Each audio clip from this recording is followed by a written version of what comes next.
ಸ್ನೇಹಿತರೆ, ಇವತ್ತು ನಾವು ಸೌಂಡ್ ಬಾಕ್ಸ್ ಆ್ಯಪ್ನಲ್ಲಿ ಯಾವ ರೀತಿ ಸಬ್ಸ್ಕ್ರಿಪ್ಷನ್ನ ಕ್ಯಾನ್ಸಲ್ ಮಾಡಿ ಅಲ್ಲಿ ಹಣ ಅನ್ನೋದು ಕಟ್ ಆಗ್ತಾ ಇದ್ರೆ ಅದನ್ನು ಯಾವ ರೀತಿ ಸ್ಟಾಪ್ ಮಾಡೋದು ಅನ್ನೋದನ್ನು ಚರ್ಚೆ ಮಾಡೋಣ. ಅಂದರೆ ಸೌಂಡ್ ಬಾಕ್ಸ್ ಆ್ಯಪ್ನಲ್ಲಿ ಆಟೋ ಪೇಮೆಂಟನ್ನು ಯಾವ ರೀತಿ ನಾವು ರಿಮೂವ್ ಮಾಡಬಹುದು ಅನ್ನೋದನ್ನು ಸಂಪೂರ್ಣವಾಗಿ ನಾನು ಇವತ್ತು ಹೇಳ್ತೀನಿ. ಸೌಂಡ್ ಬಾಕ್ಸ್ ಆ್ಯಪ್ನ ಸಬ್ಸ್ಕ್ರಿಪ್ಷನ್ ನಿಮಗೆ ಇಷ್ಟ ಇಲ್ಲ, ನೀವು ಅಲ್ಲಿಂದ ಅದನ್ನು ನೀವು ಸಬ್ಸ್ಕ್ರಿಪ್ಷನ್ ಎಂಡ್ ಮಾಡಬೇಕು ಅಂತ ಅನ್ಕೊಳ್ತಾ ಇದ್ದೀರಾ ಅಂದರೆ ನೀವು ಇಲ್ಲಿ ಈಸಿಯಾಗಿ ನೀವು ಎರಡೇ ಸ್ಟೆಪ್ನಲ್ಲಿ ಮಾಡಬಹುದು. ಯಾವ ರೀತಿ ಅನ್ನೋದನ್ನು ಸಂಪೂರ್ಣವಾಗಿ ನಾನು ಇವತ್ತು ಹೇಳ್ತೀನಿ. ಹಾಗೆ ನಮ್ಮ ಚಾನಲ್ಗೆ ಮೊದಲು ಬಂದಿದ್ದರೆ ದಯವಿಟ್ಟು ನಮ್ಮ ಚಾನಲ್ನ ಸಬ್ಸ್ಕ್ರೈಬ್ ಮಾಡಿ ಮತ್ತು ಪಕ್ಕದಲ್ಲಿರುವಂಥ ಬೆಲ್ ಐಕನನ್ನು ಪ್ರೆಸ್ ಮಾಡಿ ನಮ್ಮ ತಂತ್ರಜ್ಞಾನ ಆಧಾರಿತ ಬೃಹತ್ ಕುಟುಂಬದ ಸದಸ್ಯರಾಗಿ. ಸ್ನೇಹಿತರೆ, ಇಲ್ಲಿ ನಾನು ಸೌಂಡ್ ಬಾಕ್ಸ್ ಆ್ಯಪ್ನ ಓಪನ್ ಮಾಡಿ ನಿಮಗೆ ತೋರಿಸ್ತೀನಿ. ಇಲ್ಲಿ ಸಬ್ಸ್ಕ್ರಿಪ್ಷನ್ ಅನ್ನೋದು ಆ್ಯಕ್ಟಿವ್ ಇದೆ ಸ್ನೇಹಿತರೆ. ಈ ಕಡೆ ಸೆಟ್ಟಿಂಗ್ನಲ್ಲಿ ಹೋಗ್ಬಿಟ್ಟು ನಾನು ತೋರಿಸ್ತೀನಿ ನೋಡಿ. ನೋಡ್ತಾ ಇರ್ಬೋದು, ಮಂತ್ಲಿ ಪ್ರೀಮಿಯಮ್ ಆ್ಯಕ್ಟಿವ್ ಅಂತ ತೋರಿಸ್ತಾ ಇದೆ. ಆದರೆ ಇಲ್ಲಿ ಕ್ಯಾನ್ಸಲ್ ಮಾಡೋದಕ್ಕೆ ಆಪ್ಷನ್ ಅನ್ನೋದು ಸಿಗ್ತಾ ಇಲ್ಲ. ನಾನು ಸ್ವಲ್ಪ ಹೊತ್ತು ನೋಡಿದೆ, ಇಲ್ಲಿ ಕ್ಯಾನ್ಸಲ್ ಮಾಡುವಂಥ ಆಪ್ಷನ್ ಇಲ್ಲಿ ಹೆಲ್ಪ್ ಆ್ಯಂಡ್ ಸಪೋರ್ಟ್ನಲ್ಲಿ ಹೋದರೂ ಕೂಡ ನನಗೆ ಸಿಗಲಿಲ್ಲ.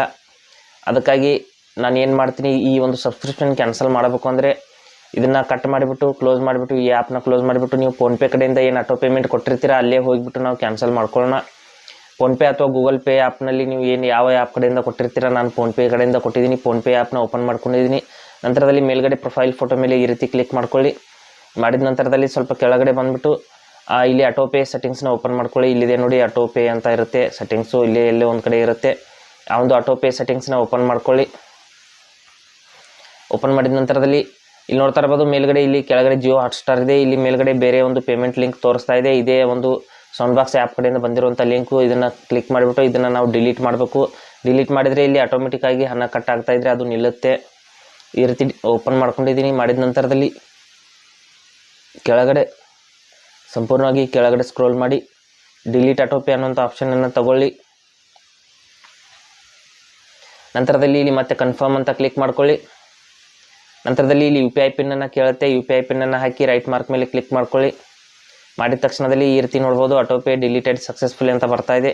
ಈ ರೀತಿ ಆಟೋ ಪೇ ಡಿಲೀಟೆಡ್ ಅಂತ ಬಂದ ತಕ್ಷಣದಲ್ಲಿ ಅಲ್ಲಿ ನಮ್ಮ ಒಂದು ಸಬ್ಸ್ಕ್ರಿಪ್ಷನ್ ಅನ್ನೋದು ಆಟೋಮೆಟಿಕ್ಕಾಗಿ ಕ್ಯಾನ್ಸಲ್ ಆಗಿರುತ್ತೆ. ಇಲ್ಲಿ ನೋಡಿ, ನಮ್ಮ ಸಬ್ಸ್ಕ್ರಿಪ್ಷನ್ ಇಲ್ಲಿಂದ ಕ್ಯಾನ್ಸಲ್ ಆಗುತ್ತೆ. ಈ ರೀತಿ ನಾವು ಒಂದು ಸೌಂಡ್ ಬಾಕ್ಸ್ ಆ್ಯಪ್ನಲ್ಲಿ ಹಣ ಕಟ್ ಆಗ್ತಾ ಇದ್ದರೆ ಅದನ್ನು ಕ್ಯಾನ್ಸಲ್ ಮಾಡ್ಕೋಬಹುದು.